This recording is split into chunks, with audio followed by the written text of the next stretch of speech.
Muito bom dia, deputado Nazareno Fonteles. Bom dia, é um prazer debater este assunto. Muito bom dia, deputado Fábio Tradi. Bom dia, Lincoln. Bom dia, Daniele. Bom dia a todos os ouvintes. Bom, eu começo, obviamente, pelo deputado Nazareno Fonteles, que é autor dessa proposta de emenda à Constituição. Eu só pediria aos dois deputados que a gente, para dar a dinâmica adequada para o debate, se concentrasse ali em 1 minuto, aproximadamente, cada uma das intervenções. Assim a gente consegue fazer um ping-pong que dá mais equilíbrio às falas e mais dinâmica a essa nossa entrevista. Então, deputado Nazareno Fonteles, eu queria que o senhor fizesse uma primeira defesa dessa proposta de emenda à Constituição que dá ao Congresso o poder de sustar aquelas decisões do Supremo que o Congresso considerar que extrapolaram o poder do Supremo. Bom, rapidamente, é importante eu dizer que eu apresentei duas PEC, a de número 3 e essa última de número 33. A primeira, sim, é que altera o artigo 49 da Constituição, no inciso 5º, para colocar de forma mais explícita o que está implícito no inciso 11, de que o mesmo poder que nós temos como poder legislativo de sustar atos que extrapolem, não é, a sua função para o executivo, nós tenhamos para o judiciário quando ele tentar usurpar o nosso poder legislativo. E na segunda PEC é que a gente restringe o poder judiciário no seguinte, aumentando o quórum de decisão dele sobre constitucionalidade das leis e das PECs, passando para 4/5. Hoje a maioria absoluta são 6 votos, com 4/5 passa para 9 votos. E isso vale também para as súmulas vinculantes, e com isso a gente está apenas fazendo com que o Poder Judiciário cada vez mais respeite o Poder Legislativo e cuide da sua função de julgar e não de legislar como tem feito ultimamente. Deputado Fábio Tradi, o que o senhor tem a dizer, primeiramente, a respeito dessas duas propostas do deputado Nazareno Fonteles? Bom, em primeiro lugar, eu faço questão de registrar a minha satisfação por estar debatendo um assunto dessa envergadura. O deputado Nazareno Fonteles é reconhecidamente um parlamentar que, mercê dessas duas proposições, vem colocando o dedo na ferida no que se relaciona à tripartição dos poderes e ao equilíbrio e ao funcionamento harmônico entre os três poderes. Com relação à primeira PEC, eu concordo com o diagnóstico do deputado Nazareno Fonteles, mas eu divirjo em relação à terapêutica. Eu penso que, de fato, há um déficit constitucional. O parlamento brasileiro ele está aquém das demandas nacionais. Isso faz com que os conflitos entre as pessoas desaguem no Poder Judiciário, fazendo com que o Poder Judiciário tenha que realmente prestar jurisdição, porque essa é a função dele. Eu sou contra sustar os atos normativos do Judiciário quando se pensa que atos normativos são sinônimos de atos jurisdicionais, porque não são. Eu penso que podemos aproveitar a PEC do deputado Nazareno Fonteles em relação aos atos normativos editados pelo Tribunal Superior Eleitoral. Aí sim, na minha opinião, é a usurpação do Poder Legislativo. Deputado Nazareno Fonteles, essa discussão toda, ela tem alguma relação com a insatisfação que alguns parlamentares têm em algumas decisões do Supremo? Eu pergunto isso porque parece que sua PEC ganhou recentemente um apoio importante, que é da bancada evangélica, insatisfeita com a decisão do Supremo no caso das uniões homoafetivas. Elas guardam relação? Na verdade, tem atitudes, vamos dizer, de grupo de parlamentares e de lideranças, vamos dizer, da sociedade, que vão em relação a conteúdo das decisões do Supremo. O Supremo, ao decidir sobre essa questão, tipo união homoafetiva, células-tronco embrionária, por exemplo, ele atinge, evidentemente, em conteúdo, pessoas que se posicionam contrário a isso. Mas, por exemplo, o jurista Ives Gandria escreveu tanto na época em que houve um primeiro debate sobre o aborto de anencefalo, que vai entrar em pauta daqui a uns dias no Supremo, que a Corte não tinha este poder, que isso era uma coisa do Congresso, no mesmo sentido que eu defendo. E agora, recentemente, por ocasião disso, ele novamente escreveu 2 artigos, onde, de novo, argumenta por que isto é decisão do Congresso. Até lembrando que na França houve uma mesma demanda neste ano e a Corte francesa recuou dizendo que isso era decisão do Congresso francês, quer dizer, agiu da maneira de manter o equilíbrio entre os poderes.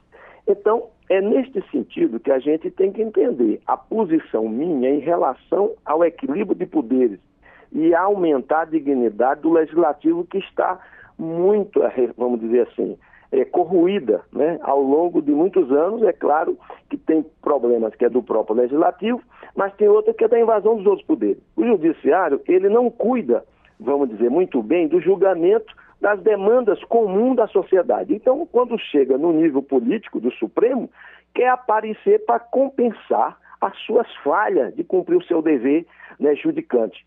E termina partindo para cima do poder legislativo, que é o mais frágil nesta hora, porque tem muitas demandas legislativas, evidentemente, a ser processadas, vamos dizer, dentro do legislativo. Mas isso não deve acontecer, já de uma vez que as funções são diferentes.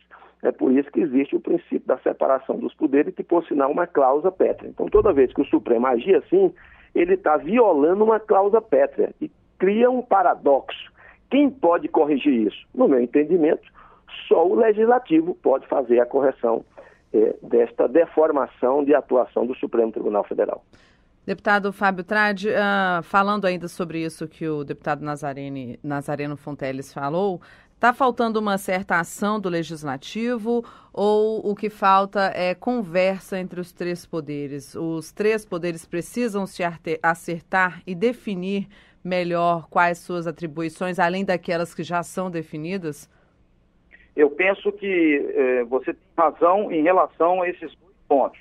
Primeiro, há uma certa passagem, um certo déficit do Poder Legislativo em relação às demandas. É verdade que tem muitas demandas e que o Poder Legislativo federal é um só.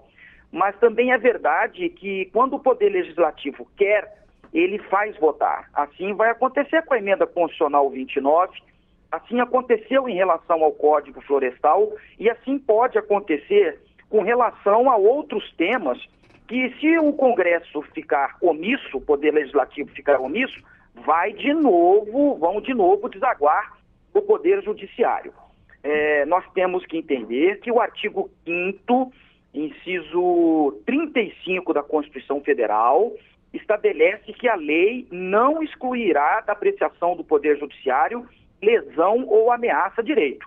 E, paradoxalmente, o legislador constituinte parecia que ele estava prevendo que o Legislativo ia se omitir, porque quando ele criou a figura do mandado de injunção, ele reconheceu que, diante da inércia da omissão do Legislativo, poderia o Judiciário regulamentar aquilo que na Constituição está proclamado, que não foi complementado por lei ordinária complementar. E é o que pode acontecer agora em relação a essa última decisão do Supremo Tribunal Federal com relação ao adicional, com relação ao tempo de serviço. Aviso prévio. Eu passo novamente a palavra ao deputado Nazareno Fonteles, aproveitando um diagnóstico, uma metáfora que foi usada pelo deputado Fábio Tradi. Parece haver uma convergência nos diagnósticos. Há, inclusive, no Supremo também, um diagnóstico de que ele tem, sim, avançado sobre temas que pertencem ao Congresso, mas ele coloca isso como uma obrigação pelo fato do Congresso não estar legislando.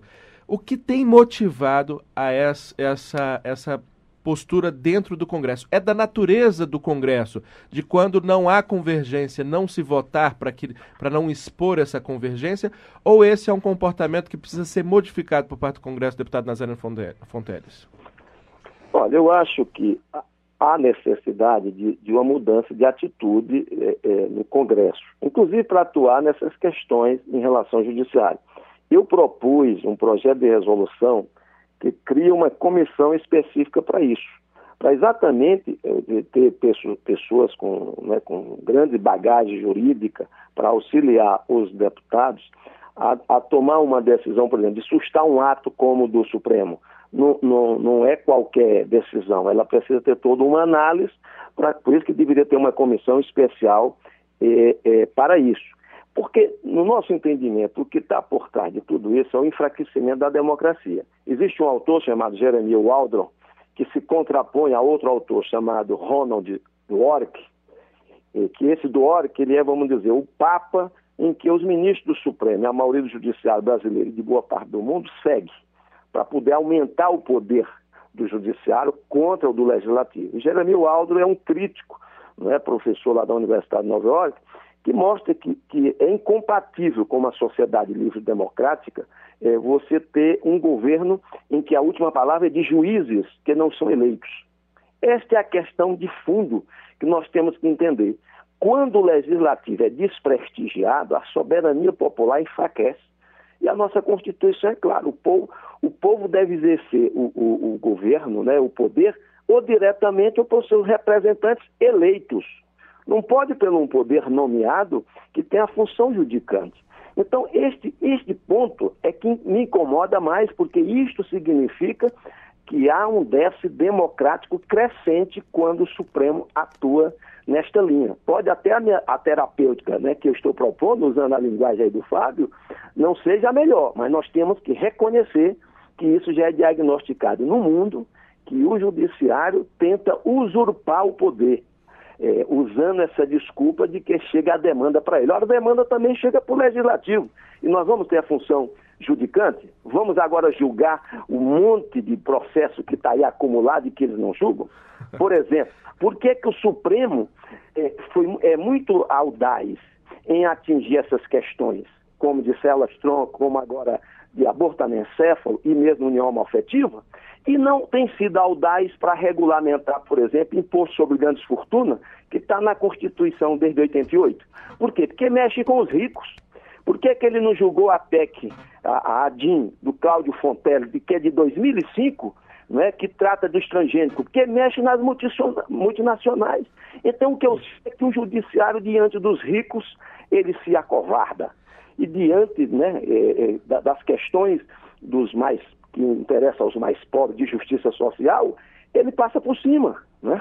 Okay. Ele, de fato, não tem esta defesa dos direitos como deveria ser constitucionalmente. Deputado Fábio Tradi, aproveitando então esse mesmo tema, o Congresso, ou melhor, o Supremo avançar sobre o Congresso, é causa ou consequência do problema? Um pouco além deste dilema. Eu digo para você que é verdade, os juízes não são eleitos por voto direto. Aliás, quem assim estabeleceu foram os legisladores constituintes. Os deputados são eleitos pelo povo. Por isso mesmo é que os deputados, os senadores eleitos pelo povo deveriam assumir uma função mais ativa no parlamento. O parlamento brasileiro protagonizar grandes temas nacionais. Eu sou deputado de primeiro mandato, estou chegando agora na Câmara dos Deputados, tive uma experiência muito interessante como presidente da OAB. Mas até agora, eu confesso a você, Lincoln, a você, Daniela, e a todos os ouvintes, o que nós votamos foram medidas provisórias. Medidas provisórias editadas pelo Poder Executivo, que de uma forma ou de outra está pautando o Congresso Nacional. Isso não pode acontecer porque se nós adotarmos qualquer estratégia de autoempoderamento dos poderes constituídos, eu penso que isso pode afetar o já frágil e tênue equilíbrio entre os poderes executivo, judiciário e legislativo. Portanto, eu dou razão a Daniele quando ela falou, é preciso insistir na tarefa de vigiar o funcionamento sistêmico dessa relação entre os poderes para corrigir eventuais distorções. Eu entendo que o Poder Legislativo está aquém, o Poder Judiciário está julgando, porque os litígios, as lides, os conflitos chegam ao Judiciário, ele tem esse papel constitucional, inclusive editado por norma constitucional, mas por que não? E aqui vai uma sugestão, até para o próprio deputado Nazareno Fontellis, podemos fazer isso em conjunto, para que o próximo tema do Pacto Republicano seja este. Há uma suposta exorbitância do Poder Judiciário, um suposto déficit constitucional e legiferante do Poder Legislativo e também uma suposta exorbitância do Poder Executivo, que está legislando através das medidas provisórias. Ok. Perfeito. Mais uma vez, muito obrigado, deputado Nazareno Fontellis. Bom dia. Muito obrigado, deputado Fábio Tradi, por esse belíssimo debate que vocês protagonizaram aqui no Manhã no Parlamento.